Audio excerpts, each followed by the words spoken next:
boa tarde, minha gente. Boa tarde a todos os polos, a todos os mestres presenciais e alunos que se conectam conosco aqui pelas ondas do canal Educação. Estamos em mais uma transmissão de aulas para o curso técnico em finanças. Estou diretamente do estúdio 7, viu? Hoje, dia 2 de agosto do ano de 2022, dia do nordestino, a Semana da Cultura Nordestina começa neste dia 2 de agosto, ok, minha gente? E estamos em mais uma aula da disciplina de Introdução aos Sistemas Econômicos e Financeiros. Está falando de mercado, de comportamento da economia, como é que isso vai influenciar no mercado do lado da demanda, do lado da procura. Ok? Esse é o nosso objeto de estudo da nossa aula de hoje. Diretor, por favor, pode ampliar o slide todo aí na tela, por favor.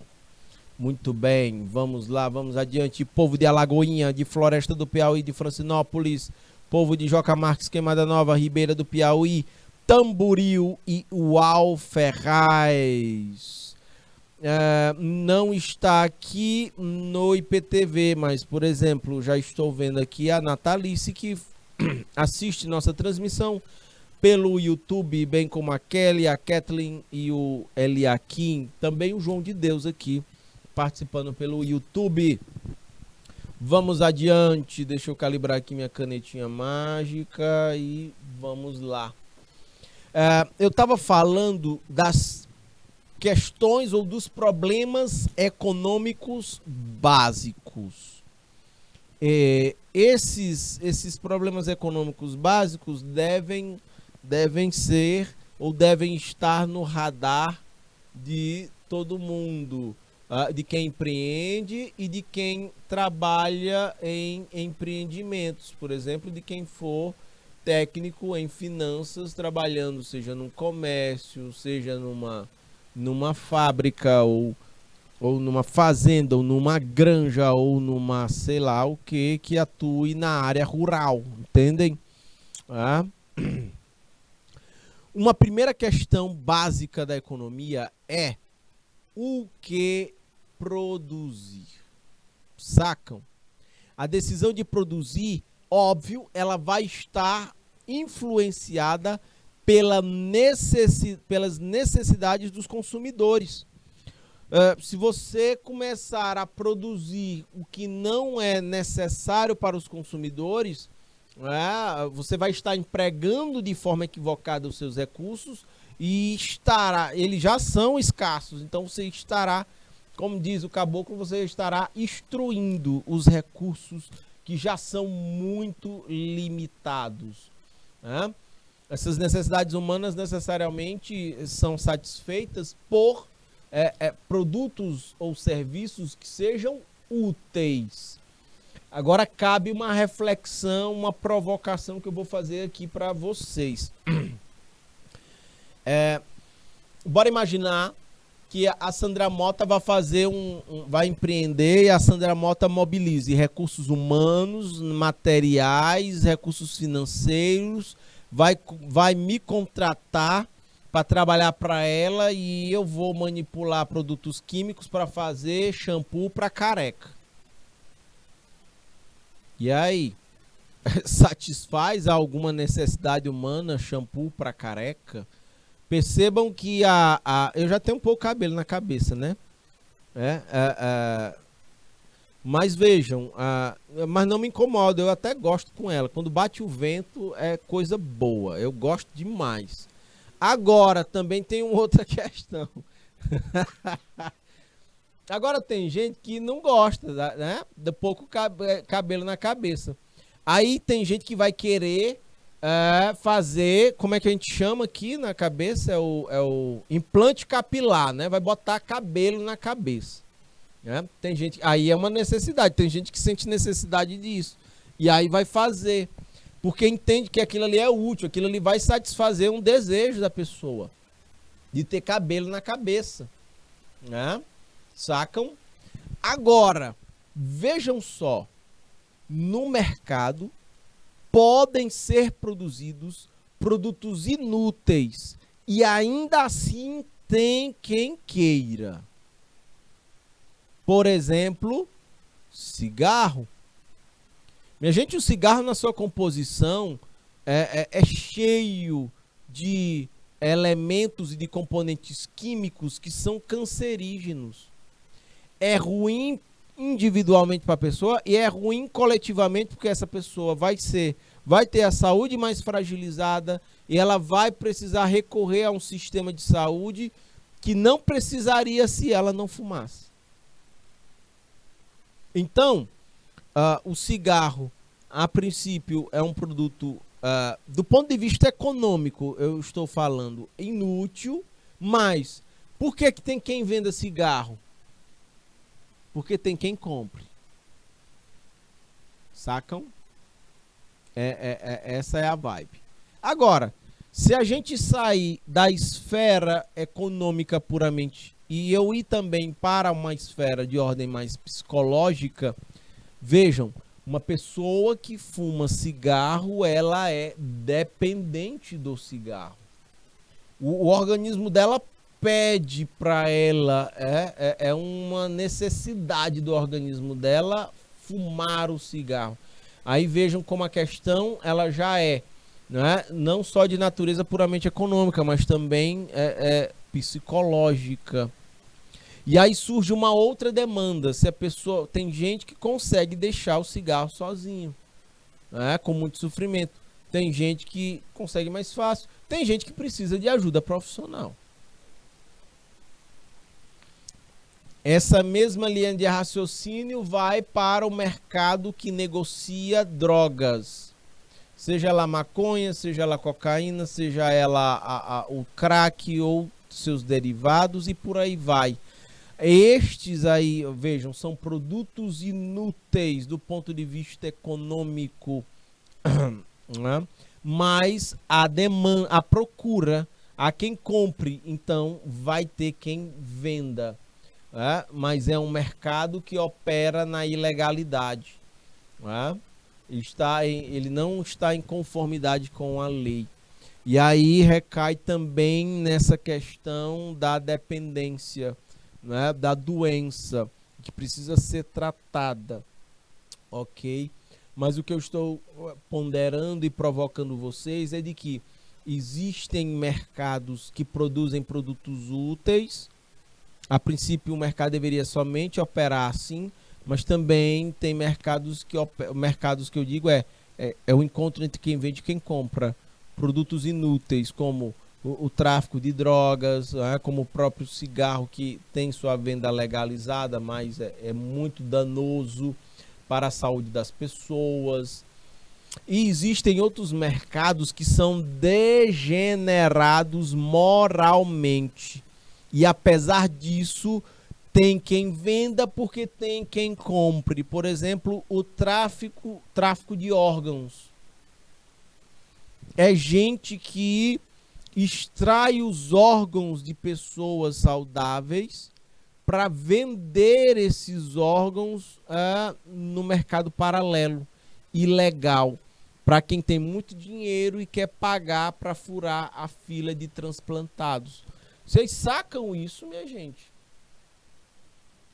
Entendem como essa coisa funciona, como essa mecânica funciona? E aí é um tráfico degenerado, que eu digo porque ele é moralmente recriminável. Tem um outro tipo de mercado. Existe o tráfico de mulheres, minha gente. Mulheres que são sequestradas, são colocadas numa situação de exploração sexual e precisam se submeter àquilo ali para não morrer. Por que tem quem comercialize a prostituição feminina dessa forma? Porque tem quem compre. Vocês sacam isso? Então vejam, por isso que eu sempre toco nessa questão. Um dos grandes problemas da humanidade são os próprios dilemas éticos e morais. Entendem? Sacam? Beleza? Diretor, por favor, pode ampliar o slide todo aí na tela, por favor. Então, vejam, a decisão de produzir, ela vem influenciada pelas necessidades dos consumidores. Tem gente que tem como desejo de consumir animais silvestres, apesar de ser um crime ambiental, de isso ser ilegal, mas tem gente que quer criar animal silvestre de forma ilegal, sacam? Tudo bem. Quanto maior for a renda, aí é uma tendência, né? É um padrão de mercado. Quanto maior a renda, maiores tendem a ser as quantidades de produtos ou serviços consumidos. Posso dar um exemplo aqui disso. Opa, deixa eu botar aqui a canetinha vermelha. Vamos, por exemplo, aqui os bens de lazer, por exemplo. Quanto mais grana você tiver, mais você tende a buscar lazer. Eu já mencionei isso para vocês em algum outro momento. Todos nós, todas as pessoas operam inconscientemente em dois modos. Um deles é o fuga da dor. O outro é a busca do prazer. E aí, nesse contexto, o lazer se encaixa na busca do prazer. Quanto maior a renda, mais a gente tende a gastar com lazer. Sacam? Além disso, ao aumentar essa renda, destacada em amarelo, os consumidores passam a não só consumir uma maior quantidade de produtos, mas também produtos de melhor qualidade, quando tem mais renda disponível. Tá bom? Beleza? Deixa eu dar exemplos disso aqui para que fique mais materializado na cabeça de vocês. Bora imaginar uma pessoa que goste muito de vinho, só que a renda é limitada. E aí a pessoa vai e compra o vinho, o sangue de boi, o Padiciço, vai comprar o São Francisco, aquele piscinão, aquele bichãozão de 5 litros, mais doce do que não sei o que. Aí bora imaginar que essa pessoa passe a ter maiores ganhos de renda. Bem, essa pessoa tende a consumir produtos de melhor qualidade. Então a tendência é ela trocar esse vinho por outras marcas de vinho, né, de melhor qualidade. Se eu tenho uma renda limitada, né, você tende a comprar o basicão do ponto de vista de carne. Quando você tem ampliação da renda, a lógica, a tendência é que você substitua por cortes de carne, inclusive mais caros, de mais qualidade, com menos gordura, com mais carne e por aí vai. Ok? Esses são alguns exemplos que a gente pode dar nessa linha. Então, assim, o que produzir? Eu tenho que olhar para os desejos e as necessidades deste mercado. É a partir daí que eu vou responder a essas questões. Okay? Não é o que o empreendedor quer, é o que o mercado precisa. É importante que se tenha essa noção. Tá bom? Em relação às empresas, ao deixar de produzir um produto para produzir outro, elas têm um custo de oportunidade. Ok, né? Sobre o que produzir. Eu tenho recursos materiais, humanos e financeiros. Aí eu vou e invisto em construir um prédio para alugar para escritórios. Agora, eu poderia também, usando os mesmos recursos materiais, humanos e financeiros, usar para construir casas de aluguel. Sacam? Então, esse é o custo de oportunidade. Eu estou destacando em amarelo aí. O custo de oportunidade é a oportunidade perdida. Ou seja, é o que eu deixo de produzir, o que eu deixo de ganhar em um produto porque eu estou produzindo outro. O meu custo de oportunidade com o meu prédio de escritórios para aluguel, ele é o que eu deixo de faturar com aluguel de casas. E vice-versa. Se eu opto por construir casas de aluguel, o meu custo de oportunidade é o que eu deixo de faturar com aluguel se eu tivesse construído prédios para escritório. Percebam que a opção que... o que vai dizer se eu tomei a decisão mais certa ou a decisão errada?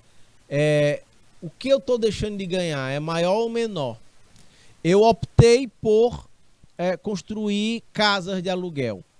Se eu fosse construir um prédio para escritórios e me desse um faturamento menor do que o que eu faturo alugando casas, então a minha decisão foi a mais correta possível. Mas, se eu construo casas, cobro aluguel e de repente o prédio de escritórios fosse me gerar uma renda maior, então eu não tomei a melhor decisão possível. Eu posso até estar lucrando, mas eu não tomei a decisão que maximiza os meus ganhos. Essa é a linha de raciocínio que a gente precisa seguir ao pensar em custo de oportunidade. Quando você está assistindo a aula do curso técnico em finanças, isso tem um custo de oportunidade. Tá? Isso gera um retorno para você. Ok? Mas se você ficasse em casa dormindo também numa rede, também gera um certo retorno. A pergunta é, qual é o melhor retorno? É dormir numa rede durante a aula ou ir assistir a aula? Essa é a questão. Ok? Pode voltar a imagem aqui para mim, diretor?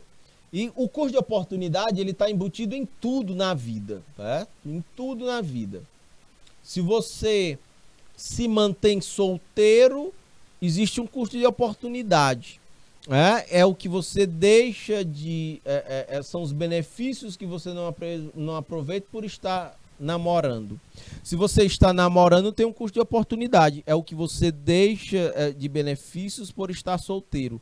A questão é equilibrar as coisas e ver o que é que poderia, o que é que pode estar lhe rendendo maiores benefícios. Esse é o custo de oportunidade. É ficar solteiro, é casar, é fazer o curso técnico em finanças ou o curso técnico em recursos fazer o curso técnico em finanças ou em recursos humanos. É você estudar medicina ou fazer engenharia. E volto a dizer, quando a gente fala de custo de oportunidade, eu não posso me pegar também só aos aspectos econômicos, mas também aos aspectos de ordem mais emocionais também. Não adianta nada você adotar uma opção somente pelo viés econômico e essa opção ela não te preenche emocionalmente, certo? Você, eu vou fazer medicina, mas você não está vocacionado para medicina. Você tende a ser um péssimo médico. Um médico daqueles que o povo depois da consulta diz assim, isso aqui não prestou para nada. Entendem isso, minha gente? Então a gente precisa também ser capaz de, ao tomar as decisões, ver o que é que melhor se encaixa com o nosso perfil. O que mais, vamos dizer assim, nos dá tesão, o que nos dá vontade, o que nos motiva. Isso também precisa entrar na conta do custo de oportunidade, não meramente olhando para o retorno financeiro que aquilo ali pode lhe gerar. Ok, tudo bem. Pode ampliar o slide todo aí na tela, diretor, por favor? Câmbio. Então vejamos só, de acordo com Vasconcelos e Garcia, o custo de oportunidade, né? Esse custo, ele também é chamado de custo alternativo. Ele é um custo considerado alternativo porque ele representa a produção alternativa que foi sacrificada. Por quê? Eu não posso seguir dois caminhos ao mesmo tempo. Quando eu opto por um caminho, eu estou necessariamente abrindo mão de ir por outro. Ok? Aqui, ó. Quando você opta por este caminho aqui, você está abrindo mão de ir pelo outro lado. Tá bom? Isso é essa coisa do sacrifício. É um conceito chamado de troca equivalente. Esse negócio de troca equivalente, ele vem da alquimia. Você tem que abrir mão de alguma coisa para existem sacrifícios, né? Tem a história do Midas na mitologia, que diz que é o cara que toca e transforma tudo em ouro. Ele transforma, mas aquilo ali tem um custo para ele, tem um sacrifício para ele. A troca equivalente é nesse ponto, né? Então, toda escolha que a gente faz, a gente está automaticamente eliminando todas as outras oportunidades ou possibilidades. Ok? Tudo bem? Por isso que as tomadas de decisões precisam ser muito criteriosas. Imagine você como futuro técnico em finanças, trabalhando na área financeira de uma empresa. As decisões que vocês venham a tomar, ou que vocês venham a ajudar o tomador de decisões a tomar, elas são fundamentais. Tá? Vamos adiante. Então, eu tratei aqui do primeiro grande problema econômico. O que produzir? Um segundo grande problema econômico, e aqui deixe-me corrigir aqui, tá certo. É o que produzir e quanto produzir. O quanto produzir está relacionado à quantidade de produto. Bora imaginar que eu produza em excesso, eu produza mais do que o mercado é capaz de absorver. Meus produtos vão para uma prateleira, com o passar do tempo eles vão perdendo valor, isso vai me gerando prejuízos, ou seja, eu tomei uma decisão equivocada. Se eu produzir menos do que o mercado é capaz de absorver, se eu produzir menos e tá todo mundo querendo comprar e o que eu produzi não deu conta, então eu estou deixando de faturar, eu estou deixando de ganhar. Sacam? Então está destacado aqui em amarelo. Essa quantidade fixada é pela interação entre oferta, entre quem produz e vende, e a demanda, entre o mercado consumidor, que é quem compra. Ou seja, quanto mais as pessoas quiserem comprar um produto, mais ele tende a ser produzido. A carne brasileira começou a ficar mais cara. Volta aqui para mim, diretor. A carne brasileira começou a ficar mais cara, bovina, a partir do final do ano de 2019. O que foi que aconteceu lá? A China, lá eles criam muito suíno para abater e dar conta de ser a principal proteína de alimentação do chinês, que é mais de 1 bilhão de habitantes, é muita gente.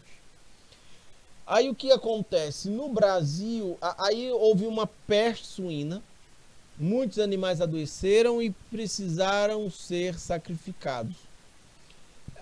Nesse contexto, a carne bovina brasileira começou a ser muito procurada pelos chineses. E os frigoríficos brasileiros começaram a vender mais carnes para a China. Ok? O preço, né, procura maior do que a oferta. Quando a carne brasileira sai lá para a China, reduz. Pode voltar a imagem aqui para mim, diretor. Quando a carne brasileira vai sendo vendida para a China, reduz a oferta de carne bovina dentro do Brasil.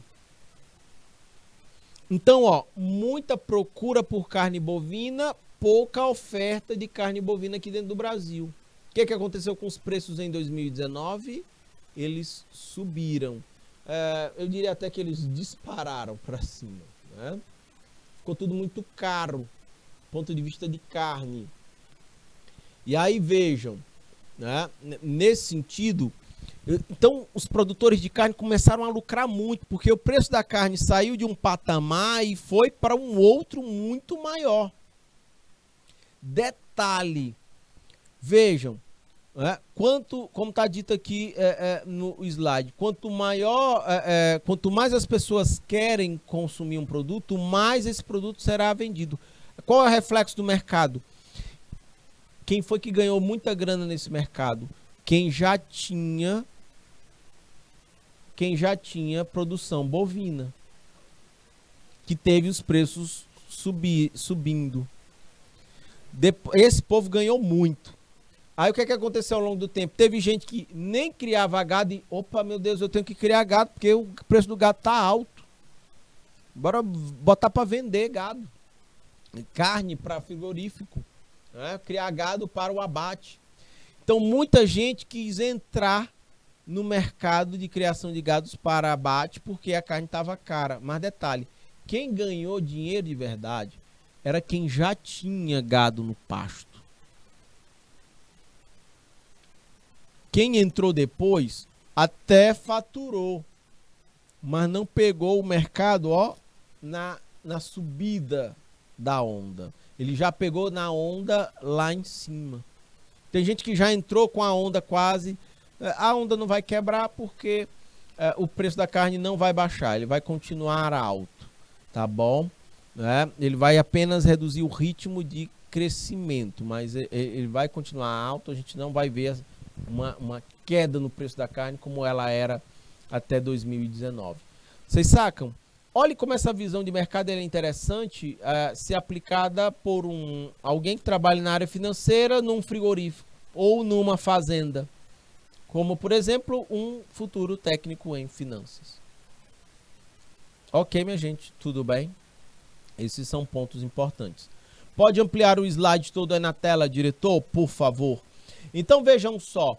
Aqui, aí a gente vai ter a quantidade consumida, a demanda do produto, ela vai ser influenciada pelo nível de renda, né, das pessoas, e pela quantidade produzida, e também pela escassez dos recursos produtivos. Tudo isso vai influenciar no quanto produzir. Deixa eu só circular aqui de vermelhinho. Só um minuto. Caneta vermelha. Ok. Vamos adiante. Aqui eu quero fazer uma correçãozinha. Marca texto preto. Aqui não é o quanto produzir. Foi um equívoco meu. Aqui eu quero falar de como produzir. Como? Ok? Essa é a terceira grande questão econômica. A primeira é o que produzir? Quanto produzir? Como produzir? Está relacionado à tecnologia utilizada. Agora, entendam a tecnologia como processo, como ato de fazer, só que essa tecnologia aqui, ela é bastante ampla. A gente vai ter processos produtivos com tecnologia avançada, teremos formas de produzir com processos rudimentares ou até obsoletos. Posso dar um exemplo? Vejam só. A gente vai ter formatos de aulas diferentes. Eu estou num estúdio. Pode voltar a imagem aqui para mim, diretor? Por favor. Eu estou aqui diretamente de um estúdio, dando aula para... nós temos aqui equipamentos, a gente tem o diretor de imagens, a prof assistente. Estamos aqui no estúdio 7, transmitindo essa aula para o curso técnico em finanças, ok? A gente tem um uso muito intensivo de tecnologia para a gente conseguir percorrer algumas centenas de quilômetros pelo estado do Piauí, transmitindo esta aula, né, em áudio e vídeo. Sacam? Agora, uma outra forma de dar aula é presencial. É o professor na sala de aula com os alunos, o quadro e o pincel e o apagador. Entendem? Aqui tem a câmera, tem o microfone, tem uma tela touchscreen, a gente pinta e borda aqui, conecta com a internet, compartilha tela e tudo mais. Sacam? Vejam, ambas as formas são tecnologias. Uma usa tecnologia mais avançada, a outra não.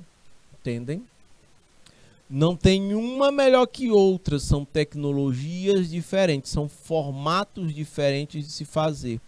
Bora imaginar que um empreendedor quer investir produzindo destilado, produzindo aguardente. Você pode optar pelas formas, é o como produzir.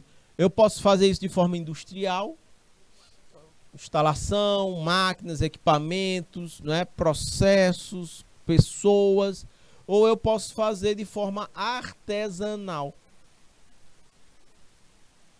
Eu quero produzir redes, ótimo. Eu posso comprar um galpão, máquinas, equipamentos, máquinas de costurar, insumos, boto o pessoal para costurar e produzir uma rede industrializada. Ou eu posso produzir redes contratando pessoas que saibam fazer rede no TA, como aquelas lá de... tem gente em Domingos Mourão que faz isso, tem gente em Pedro II que faz isso. Sacam? Vamos ter, são formas diferentes de fazer, são tecnologias diferentes, mas ambas são tecnologias. O detalhe é que uma é mais avançada, a outra é mais simples. A própria agricultura, você vai ter produções agrícolas que tem colheitadeira guiada via satélite, você vai ter sistemas de irrigação, correção do solo, semente transgênica, uso de agrotóxicos e defensivos químicos, você vai ter drone, né, e tudo mais. Agora, também tem produção agrícola que é a roça, que é na enxada, no facão, é na matraca, é semente simples, não tem sistema de irrigação, é dependente do ciclo de chuvas. Sacam? Tudo isso é tecnologia, umas mais avançadas, outras nem tanto. Ok, minha gente, tudo bem? O como fazer, o como produzir envolve isso. É um método. Pode ampliar o slide todo aí na tela, diretor, por favor, câmbio. Então vejam só, aqui no como produzir envolve as escolhas entre as diferentes tecnologias disponíveis. E as empresas, óbvio, tendem a buscar a forma, a tecnologia que possa garantir a máxima eficiência. Agora tem um ponto, viu? Tem empresa que opta por investir em tecnologia, mas não prepara o seu pessoal para manejar a tecnologia. Aí nós temos um problema de implantação. Pode também acontecer. De acordo com Vasconcelos e Garcia, eles vão argumentar aí que é necessário dividir entre as diferentes opções de recursos de produção e que deverão ser empregados. É preciso decidir, não é, para a obtenção de um determinado bem ou serviço. A minha produção será artesanal ou será industrializada com uso muito intensivo de tecnologia? Como é que eu vou criar gado? Eu vou criar gado solto no pasto com os vaqueiros ataiando o gado para o curral? Ou eu vou criar gado confinado, né, com capim selecionado, vou fazer inseminação artificial, eu vou aplicar as doses de vacina para imunizar o meu gado, como é que eu vou optar por isso? Qual é a forma de criar gado? Veja que tem uma que é mais simples, tem outra que é mais sofisticada. Sacaram isso? Câmbio. Então é isso que diz, é isso que envolve essa decisão entre as diferentes opções e recursos de produção disponíveis. Ok? Como é que eu vou criar galinha solta no terreiro, chamando pi, pi, pi, pi, e jogando milho para galinhas? Ou vou criar as galinhas numa granja, com a luz acesa direta, dando ração, e essa galinha pôr no ovo 24 horas por dia sem dormir? Como e dando uma ração e medicação? Como é que eu vou criar a galinha? Ok? Vamos adiante. Ao decidir entre as diferentes opções de recursos, deve-se levar em consideração o preço desses recursos. Aqui a gente está tratando, né, é do custo da tecnologia. O custo da tecnologia. Por exemplo, países onde a mão de obra ela é mais barata, onde as pessoas não estão, o nível de instrução ele é mais baixo, geralmente a opção é por processos de produção mais manuais. Deixa eu botar aqui o marca-texto verdinho, né? Países onde a mão de obra ela é mais barata, eles tendem a utilizar processos de produção mais manuais. Diferentemente de... deixa eu botar o amarelo. Diferentemente, países onde a mão de obra é mais cara, as empresas tendem a investir em processos produtivos mais mecanizados. Ok? Essa é uma tendência. Em geral, as empresas investem cada vez mais em tecnologia, porque o grau de competição não é mais local. O grau de competição ele é global. Meus caros futuros técnicos em finanças. Pode ser que vocês se insiram no mercado de trabalho, em qualquer outro segmento. Pode ser, o Piauí tem várias potencialidades.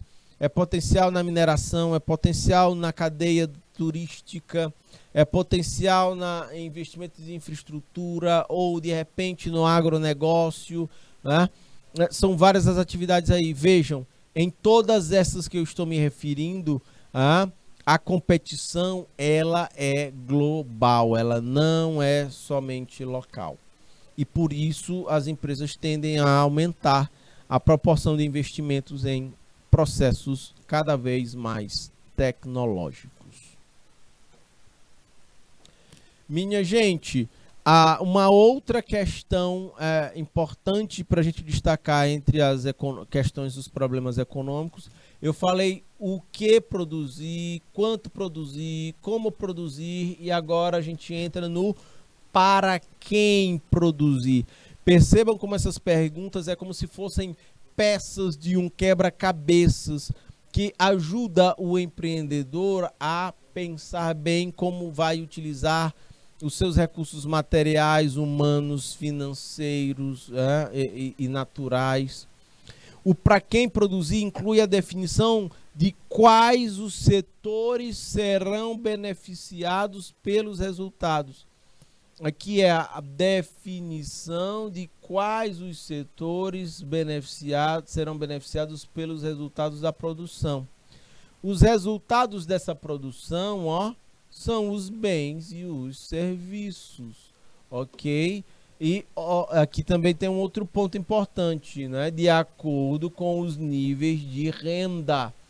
Nós temos uma sociedade dividida numa pirâmide, pirâmide social. Marca texto preto, pirâmide social, onde nós vamos ter diferentes níveis, né, de renda, diferentes níveis e subníveis de renda. Eu estou fazendo aqui bem sintético. Bora imaginar A, B e C. Tem muito mais, tem outras faixas aqui. Tem até D e E, ok? Mais abaixo de C. Então, percebam para quem eu vou produzir. Envolve marca, envolve a definição do nicho, a definição do público-alvo ou persona. A gente viu isso lá até na pesquisa. Se você vai elaborar a pesquisa, a gente precisa pensar em quem é o nosso público-alvo. Você imagine na hora de empreender, na hora de investir, né? Se você trabalha como técnico em finanças numa empresa, bem, essa empresa e essa marca para a qual a gente trabalha, ela foca em que tipo de público-alvo do ponto de vista de nível de renda? A gente está focado em atender o público topo da pirâmide. A gente está focado em atender o público que está no meio da pirâmide, ou o nosso produto ou serviço está com foco na base da pirâmide?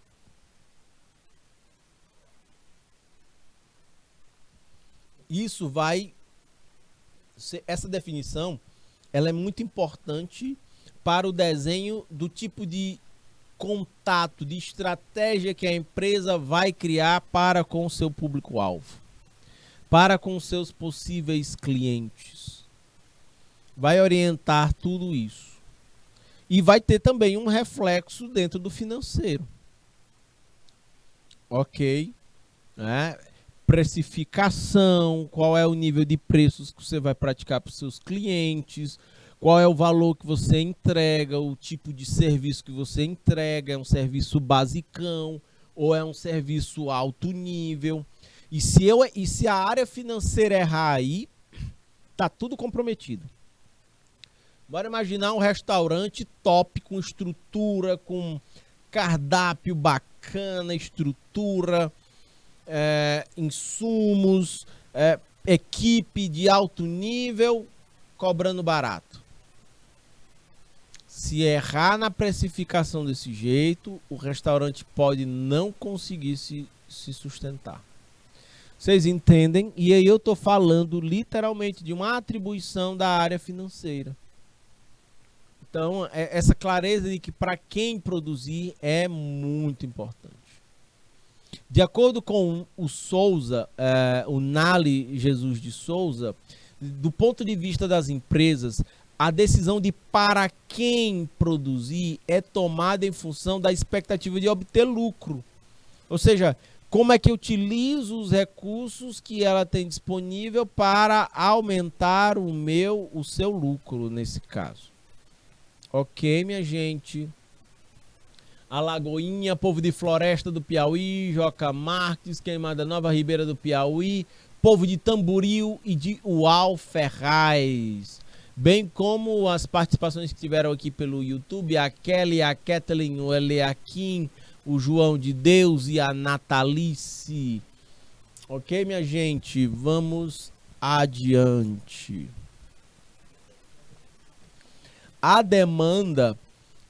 e aqui, depois desses tópicos todos falando sobre mercado, sobre como é que o mercado se comporta, como é que ele age, vamos falar de um lado do mercado, a demanda. A demanda que eu disse para vocês que representa a procura.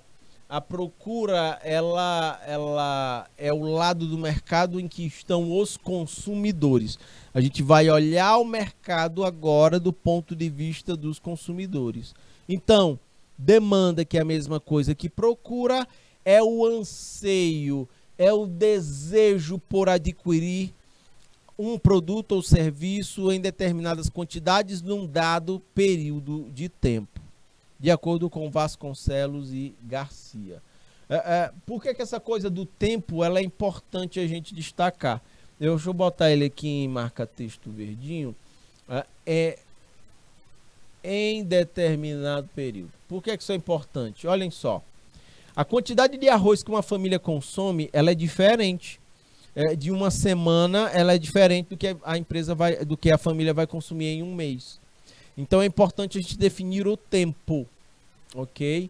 Minha demanda por semana é uma. A minha demanda acumulada no mês, ela é outra. Então, esse período de tempo precisa ser observado. A gente está falando de demanda aqui, né? Dessa procura do ponto de vista dos consumidores, do ponto de vista das pessoas que vão comprar, né? Isso é fundamental. A empresa, né? Ou o técnico em finanças que vá trabalhar dentro de uma empresa ter a noção de como é que essa demanda se comporta, como é que os consumidores se comportam. Pode voltar a imagem aqui para mim, diretor? Tem empresa que nem cadastro de clientes ela tem. Não conhece a sua demanda. não conhece as suas necessidades, os seus desejos, e isso precisa ser avaliado, ok? Até para que a empresa consiga definir melhor seus objetivos, definir suas metas, desenhar suas estratégias para atuar no mercado. Tem empresa que não sabe o nome do cliente, não sabe onde mora, onde trabalha, quanto ganha, como está organizada a sua família, entendem? E isso é muito importante do ponto de vista da marca. Isso é muito importante para a área financeira e para um conteúdo que a gente vai discutir mais adiante, que é a análise de crédito e cobrança. E isso é atribuição e responsabilidade direta da área financeira. Meus caros futuros técnicos em finanças. Ok? Então é importante a gente ter isso. Até porque a gente pode estar perdendo cliente porque não tem informações adequadas sobre a demanda. De repente, o meu cliente não estava mais comprando de mim porque ele perdeu o emprego. E eu nem estou sabendo disso. Ok? Então, isso é importante. Diretor, por favor, pode ampliar o slide todo aí na tela. Vejam só. Aqui, vamos adiante. Vamos tratar de fatores que influenciam a demanda. Ou seja, que podem afetar o comportamento dos consumidores da empresa em que você trabalha como técnico em finanças e que pode repercutir negativamente ou positivamente nos resultados financeiros da empresa. Um primeiro ponto que está em destaque aqui é a renda do consumidor. A renda do consumidor. Essa renda é usada para adquirir bens e serviços. A renda, ela limita a quantidade de bens e de serviços que o consumidor pode adquirir. A gente sempre tende no mercado a comprar menos do que o que a gente de fato gostaria. Você quer encher o tanque de combustível, você só bota meio tanque. Você queria gastar R$800 no supermercado, você só gasta 300.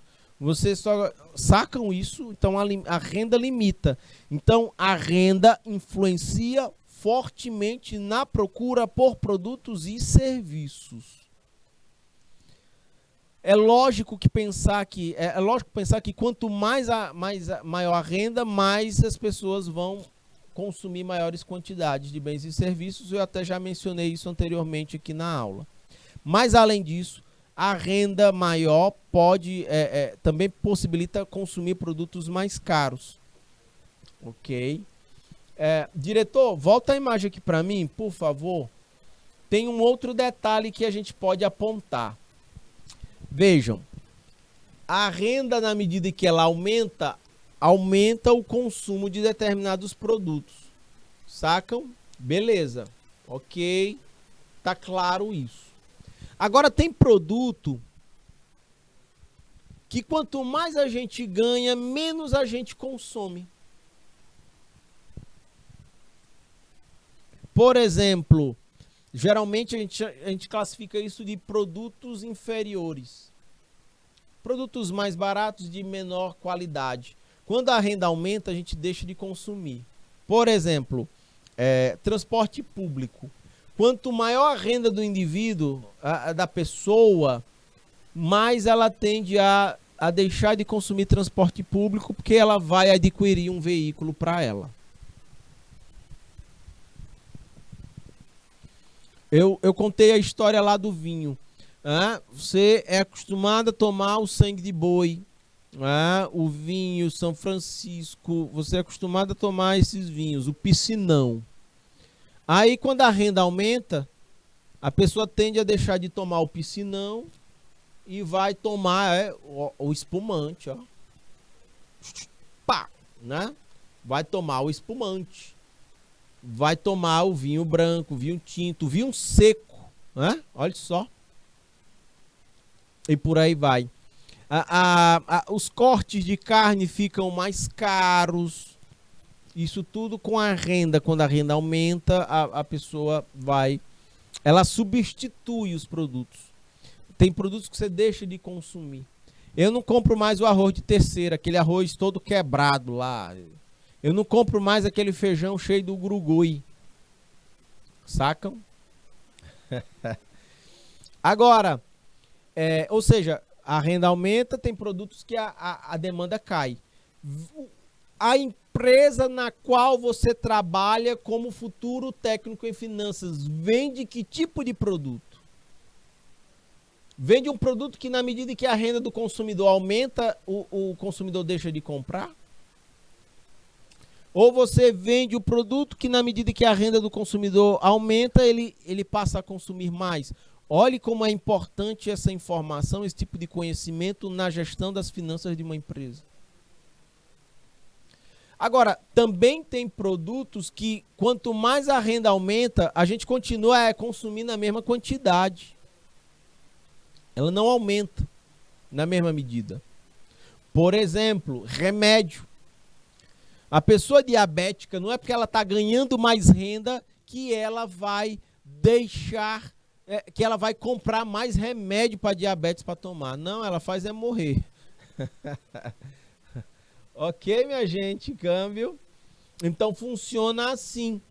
Quanto maior a renda, você vai continuar tomando os seus remedinhos na mesma quantidade. Não é porque eu estou ganhando mais que agora eu vou tomar 5 caixas de remédio do coração. Não. Você vai continuar tomando a mesma quantidade, tá bom?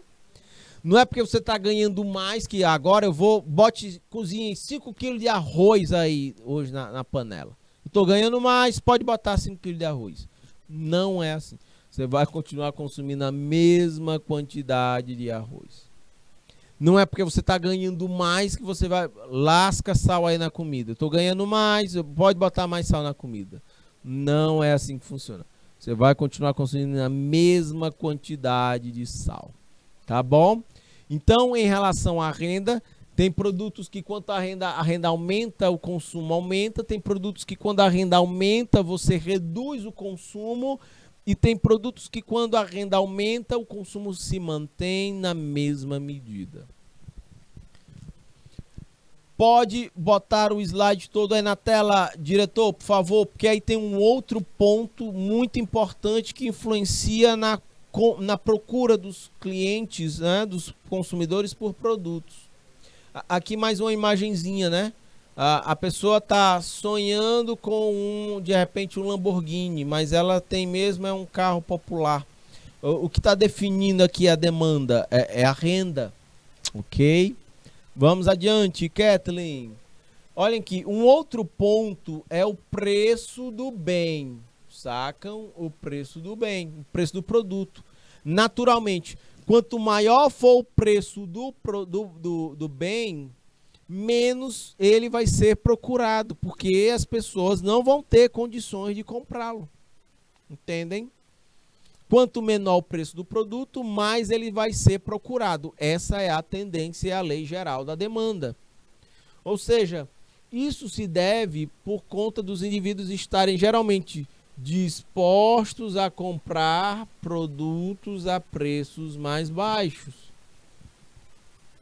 E eu vou mostrar aqui um gráfico, ele vai representar bem isso aqui para vocês.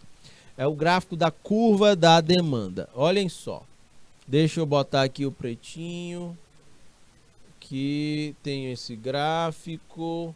Aqui é preços e aqui é quantidades de produtos. Ok? Deixa eu mostrar como é que isso aqui funciona. Professor, por que os preços das coisas estão aumentando? Você estava dormindo mesmo, viu, Kathleen? Porque a gente falou disso aqui na aula. Kathleen, nós temos duas coisas. O preço do barril do petróleo internacional e o preço do dólar. O preço do dólar caro. O Brasil estava comprando combustível caro. E como as mercadorias no Brasil se movimentam por vias rodoviárias, o preço do combustível caro contaminou os preços dos produtos no supermercado. Então isso gerou uma inflação de custo no Brasil, viu? o que é que aconteceu com a inflação agora, recente? Com a redução do ICMS, pode voltar a imagem aqui para mim, diretor. Com a redução do ICMS, os preços dos combustíveis baixaram um pouco. Então, os preços dos produtos deveriam baixar também um pouco. Vamos ver se os comerciantes vão repassar esses preços. Tá bom? Pode ampliar o slide todo na tela, diretor? Vamos lá. Vamos apurar. Olhem aqui como é que se comporta a curva de demanda. Eu vou ter aqui essa curva aqui, ó. É o D de demanda. Vamos imaginar. Eu tenho aqui o preço de uma barra de chocolate. O preço da barra de chocolate é de R$50. Ou barra de chocolate cara. Tô com a curva de demanda. Eu só vou ter 5 pessoas com grana para comprar uma barra de chocolate a R$50. Agora, se por ao caso o preço da barra de chocolate cair para R$10, opa, aqui eu vou ter 15 pessoas dispostas a comprarem a barra de chocolate. Olha como o mercado funciona aí. E se o preço subir de 10 para 50, reduz o número de gente disposta a comprar barras de chocolate. Tá bom, minha gente? Câmbio. Essa influência do preço sobre as quantidades demandadas. Tá bom? Estou olhando para o relógio, 14 horas e 56 minutos. Minha gente, eu estou encerrando a nossa aula por aqui. Eu vou para um breve break e eu volto com o projeto de aprendizagem interdisciplinar.